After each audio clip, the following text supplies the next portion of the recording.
Hi, my name is Nicholas Cooksey, and today I'm going to be talking to you about spreading. So first off, what is spreading? Well, spreading is the debate term for basically talking really fast. Now, as a novice, spreading is going to be a little difficult for you.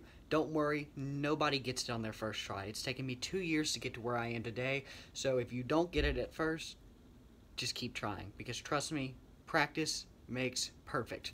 So first off, what I want to tell you about is how you spread. So first off, when you spread, obviously you're going to have a file that you're reading off of. That's why we spread and debate, because these files are really big and we only have 8 minutes to speak and get through them. So we have to speak really fast to get through the cards, to get through the files, so that we can get to the end of our speech and get to everything that we need to get to in order to keep ourselves alive in the debate. So what you want to do first is I'm going to show where you need to spread and where you don't.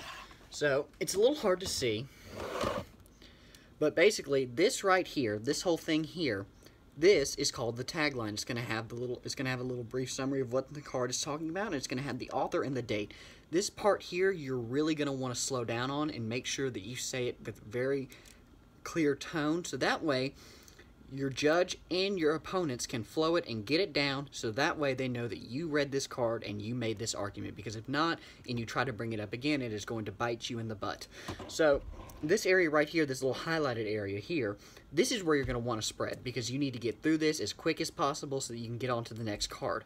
Now, at the end of each card, what you're going to want to do is you're going to want to slow down and make sure that you say next or and, because that lets them know that you're going on to a separate card. Also, when you're flowing, you're going to be going on to different flows during your speeches to talk about counterplans, disads, topicalities, and then on case. What you want to make sure that you're doing is that when you are spreading and you're up there giving a speech, you want to make sure that you stop and say, now onto the case flow, or onto the counterplan, onto the topicality, onto the decide, etc. Make sure that they know you're going on to the next flow, because if they don't, they're going to flow everything you said about the counterplan on the T flow or something like that, and it's going to cause a big mess with your arguments, and therefore it's going to really mess up the debate, and it's going to make it even harder for you to win, because the judge will not know that you made those arguments on the counterplan flow. So in order to stop that, remember, you need to stop and you need to make sure and make it clear that you're going on to the next flow. That's what we call signposting. That's a really important part about speeches and spreading, because if you don't make sure that if you don't make it clear that you're going on to the next flow, they will not know for you. So you have to make sure, or else they will write all your arguments down on a different flow. So that is important. Now I'm going to give you a brief overview of what spreading is like. Now don't be afraid if this kind of startles you. You will get it down eventually. Again, it's taken me 2 years to get to where I am today, and I'm still not the best spreader you're going to find out there. There are many people that are better than I am, but I'm going to read one card for you and show how you should spread. Alright, and let's begin. Next, expanding H-1B visas, lower wages, and stifle productive innovation. Best data, that is Benderly 15. And University of Harvard provides strong evidence adding employees on the H-1B visa has insignificant effect on patenting, substantially crowds out employment for other workers, and leads to lower wage or average employee wages while raising firm profits. H-1B visas replace other workers to some extent and are paid less than alternative workers and increase firm profits. New H-1B visas substantially and statistically significantly crowd out median employment of other workers. The authors have better data than anyone to date. Next. So that's just a brief overview of how you would spread in a file with a card. Now again, it's taken me 2 years to get to where I am today, and again, as you clearly just saw, I am not the best spreader. So now I'm going to give you some tips on how to work on your spreading. So first, what we like to do is we call this the pin exercise. You put a pin in your mouth, like so, and then you go and you read your files.